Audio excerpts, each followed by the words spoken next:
and welcome to all. In this video we are going to learn about how to solve the numericals on impulse steam turbine. This is part number 2.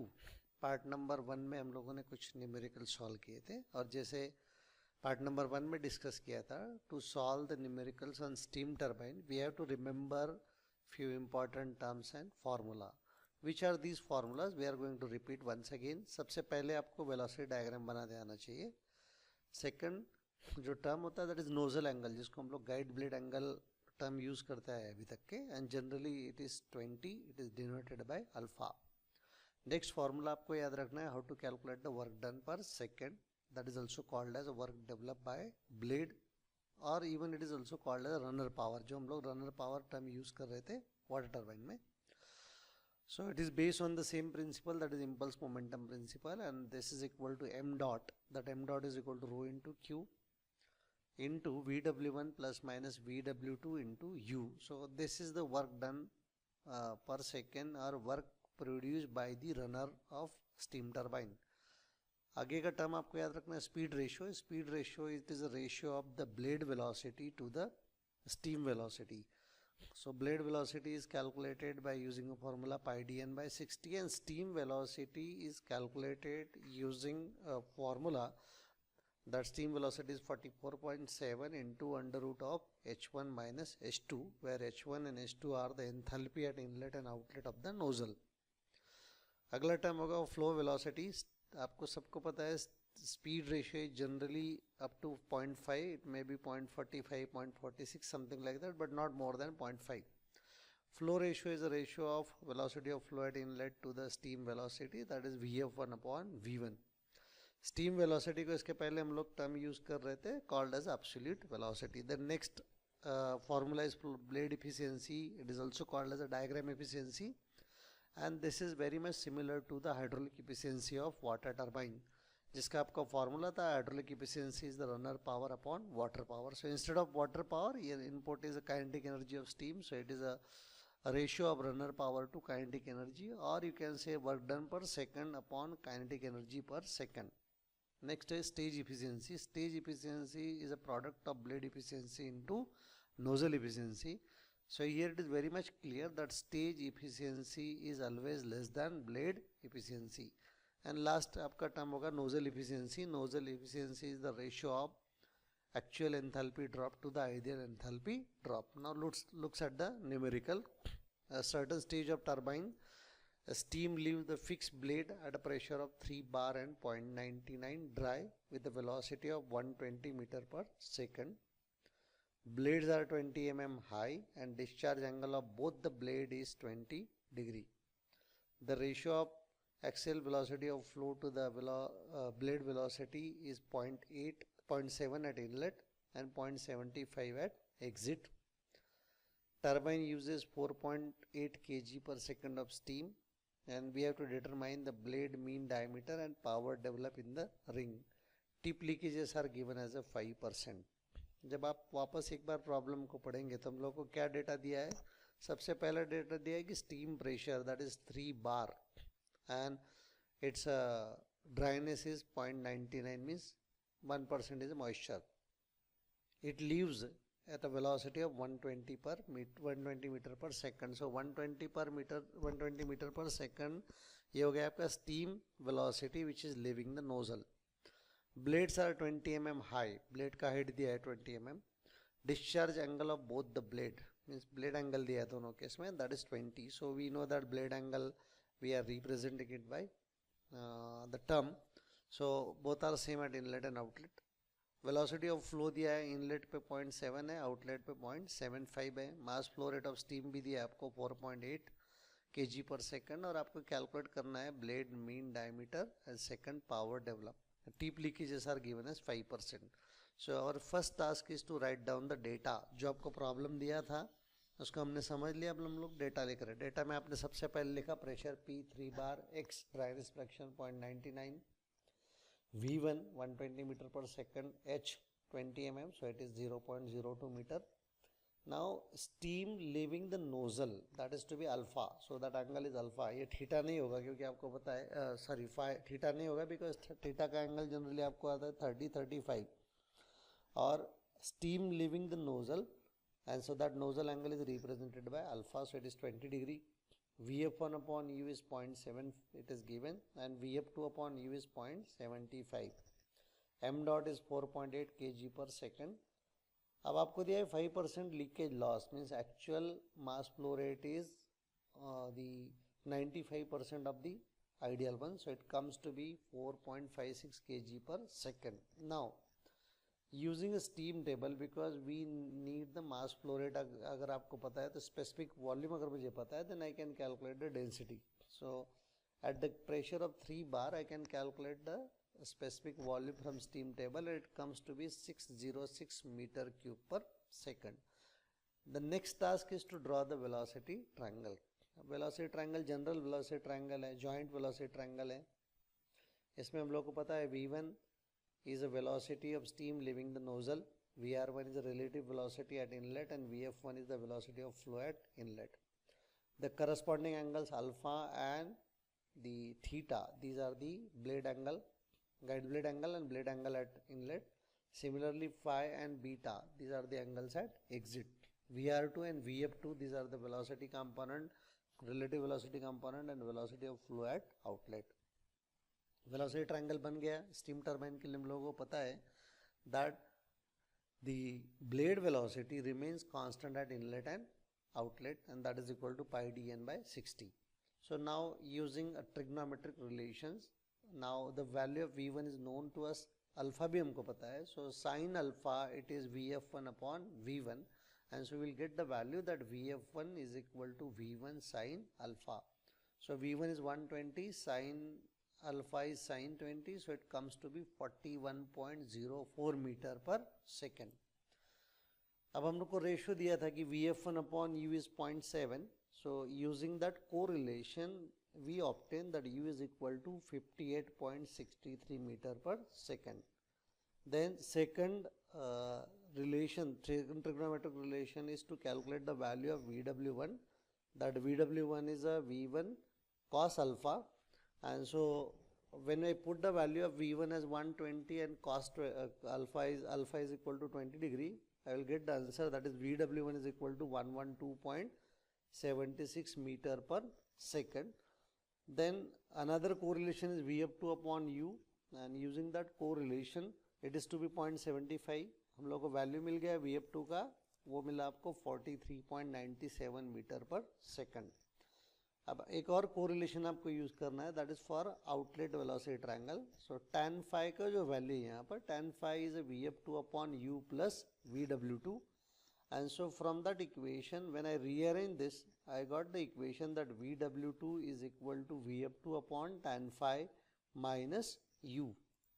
So from that equation we are in position to find out the value of VW2, क्योंकि जब हमको power calculate करना है तो VW2 की value चाहिए. VW1 already हम लोग कैलकुलेट कर चुके हैं. सो ये रिलेशन जब आप यूज़ करोगे, यूजिंग दिस रिलेशन हम लोग को मिल जाएगा वैल्यू ऑफ VW2, क्योंकि आपको ये पता था VF2 इज 43.97, tan अल्फा पता है आपको, tan phi पता था, it is tan 20, and U2 आपने कैलकुलेट किया था, सो हम लोग को मिल गया VW2 is 62.18 metre per second. एक बार और ध्यान रखना है कि VW1 और VW2 का जो वैल्यू होता है, जनरली VW1 काफ़ी बड़ा होता है कंपेयर टू द VW2, तो यहाँ पर भी आपको डिफरेंस कंसिडरेबल मिल रहा है. अब हम लोग को जो कैलकुलेट करना था, यहाँ VF1 is not equal to VF2, दोनों अलग अलग है. And when we calculate the mass flow rate, तो मास फ्लो रेट के लिए आपको एवरेज वेलोसिटी चाहिए. So we are calculating the average flow velocity, and average flow velocity is VF1 plus VF2 upon 2, so we got that velocity is 42.5 metre per second. अब mass calculate आपको दिया था और आपको कैलकुलेट करना था height, तो हम लोग के पास में फॉर्मूला था that discharge Q is equal to, जब Q आप कैलकुलेट करते थे, that rho into m dot is equal to rho into Q, and that Q is equal to pi d1 v1 vf1. ये हम लोग कैलकुलेट कर रहे थे when the height is negligible, पर यहाँ आपको हाइट लेना है, सो आप लोगों ने फॉर्मूला लिया pi into d plus h into height into vf and divided by x into vg. That vg is the specific volume for dry steam, but now the steam is wet, so it is multiplied by x. और 1/Vg जो होता है 1/ specific volume that is equal to density, इसलिए हम लोगों ने इसको 1/Vg लिखा है। तो ये फॉर्मूला आपका एम डॉट का एक्चुअली रो इंटू क्यू है। So from that equation we got that the diameter, that the diameter of the blade it comes to be 1.05 metre. ये हो गया उसका डायमीटर। एक बार डायमीटर मिल गया, आप मीन डायमीटर कैलकुलेट कर लेंगे, that mean diameter is d plus h, so it comes to be 1.07 metre. then last part is to calculate the power develop। Formula वही है, power develop is m dot into VW1 plus minus VW2 into U divided by 1000, so answer is converted into kilowatt। and when you put the value of m dot VW1 VW2 U, you will get the answer that 46.77 kilowatt. तो दोनों चीज़ें जो आपको calculate करना था, एक था आपको mean diameter and second part आपको कैलकुलेट करना था, that part is the power develop by the turbine, वो आपने कैलकुलेट कर लिया। अब इसके बाद का जो प्रॉब्लम है, नेक्स्ट प्रॉब्लम, एक और प्रॉब्लम हम लोग पढ़ने वाले हैं, और ये आपका जो रहेगा this could be the last problem on the impulse turbine, impulse steam turbine. Problem आपके स्क्रीन सामने है। Mean diameter of blade of impulse turbine with a single row turbine is 1.05 metre and speed is 3000 RPM। यहाँ पर आपको turbine का diameter दिया है, blade diameter दिया है और स्पीड दिया है, that is capital N। The nozzle angle means alpha, it is given as 18 degree. The ratio of blade velocity to steam velocity, it means it is a speed ratio, it is U upon V1, it is given as 0.42. Blade friction coefficient is 0.48, this is the K value। इसका मतलब है आपका VR2 upon VR1 is 0.84। Another इसका मतलब, दूसरा इसका meaning होता है कि 16% energy lost due to friction or to overcome the friction। The outlet angle of blade is to be made 3 degree less than the inlet blade angle। Inlet से outlet का angle कितना है, 3 डिग्री छोटा है। Steam flow rate is given, mass flow rate of steam is 8 kg per second। Draw the velocity triangle and find the resultant thrust on blade, tangential thrust, axial thrust, power develop and blade efficiency. मतलब 5 चीज़ें आपको calculate करना है। तो सबसे पहले हम लोग डाटा लिखेंगे जो कुछ भी आपको दिया है उससे। पहला चीज़ दिया है आपको diameter of the ring, it is 1.05 metre.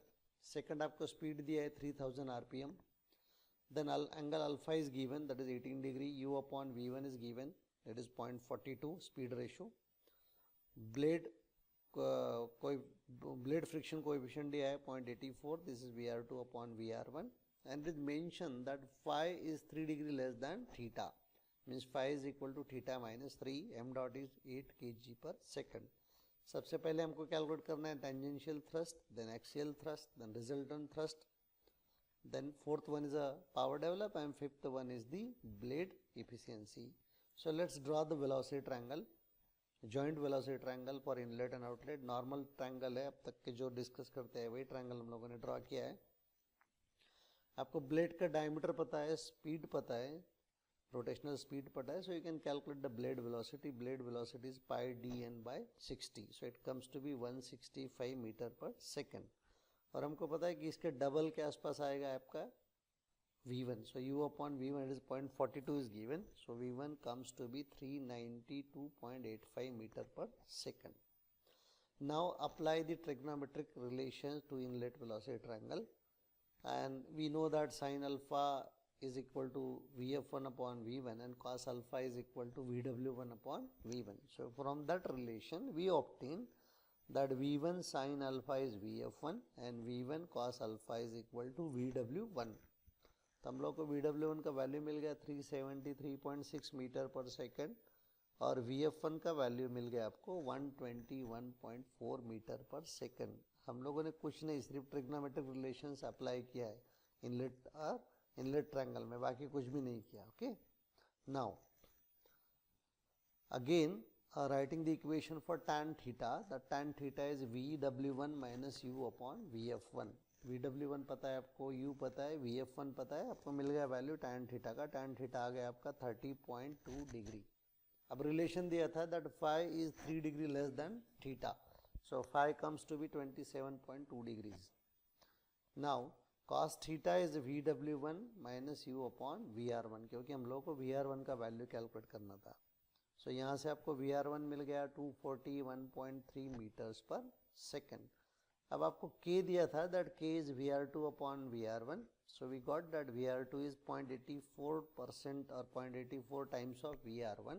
So it comes to be 203 metre per second. Okay, अब हम लोगों ने कैलकुलेट कर लिया, VR1 कैलकुलेट हो गया, VR2 कैलकुलेट हो गया, करेक्ट.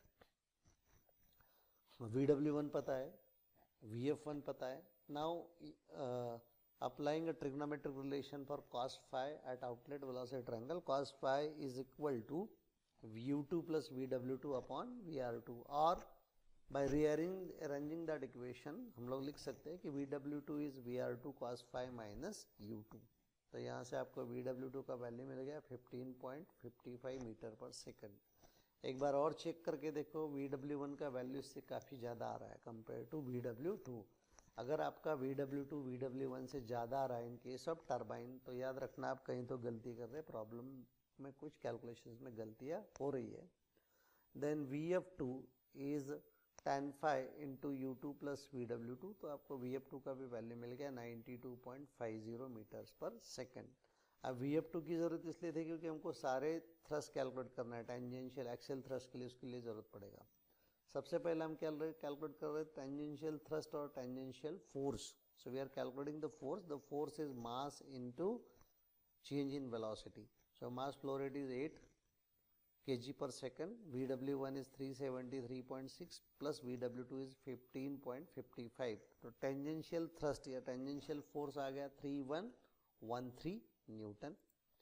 नेक्स्ट कैलकुलेट किया एक्सियल थ्रस्ट. फॉर्मूला सेम है, that m dot into VF1 plus VF2. सिर्फ वेलोसिटी कंपोनेंट चेंज हो गया. टेंजेंशियल में हम लोगों ने टेंजेंशियल वेलोसिटी कंपोनेंट लिया था, यहाँ पर आपको एक्सियल वेलोसिटी कंपोनेंट लेना है. लेकिन यहाँ पर जब आप डायरेक्शन देखोगे कि both are in same direction, so VF2 to be subtracted from VF1, whereas in case of VW1 and VW2 both are in opposite direction. तो वहाँ पर हम लोगों ने इसका एडिशन किया था. So m dot is 8, VF1 is 121.4 and VF2 is 95.2. So we got the answer that FA is equal to, or axial thrust or axial force is 209 Newton. इसमें से हम लोग को क्या समझ में आया कि tangential thrust is responsible to produce the power, and so it is very much higher compare to the axial thrust. Now resultant thrust is का आपको फॉर्मूला पता है कि resultant force is equal to under root of the axial thrust square plus tangential thrust square. So it comes to be 3120 newton. So we calculated the axial thrust, tangential thrust and resultant thrust. Next हमको calculate करना है power develop. Power develop का formula force आपने calculate किया था, tangential force into U, that is peripheral velocity divided by 1000. So it is converted into kilowatt, and so we got the answer. That answer is 513.64 kilowatt. ये हो गया आपका power develop. Last parameter आपको calculate करना है, that parameter is a blade efficiency. It is also called as a diagram efficiency, and that blade efficiency is runner power upon kinetic energy per second, or work done per second divided by kinetic energy per second. So work done per second is nothing but the power develop, जो आपने already calculate किया था, and that is 513.64. वो आपका kilowatt में है. So convert this into watt, because when you write the kinetic energy per second, and its formula is half m dot v square, तो उसका यूनिट आता है आपका watt. सो सबसे पहले आपको यूनिट कन्वर्ट कर लेना है. यूनिट आपने कन्वर्ट कर लिया, divided by kinetic energy per second. Kinetic energy per second is half m dot v1 square. m dot आपको पता था 8, v1 इज 392.85 स्क्वायर, और हाफ था तो चले गया ऊपर. And when you do the calculation you will get the answer that the blade efficiency और stage efficiency is 83.20%. So here we finish the numericals on the impulse turbine related to the steam turbines especially.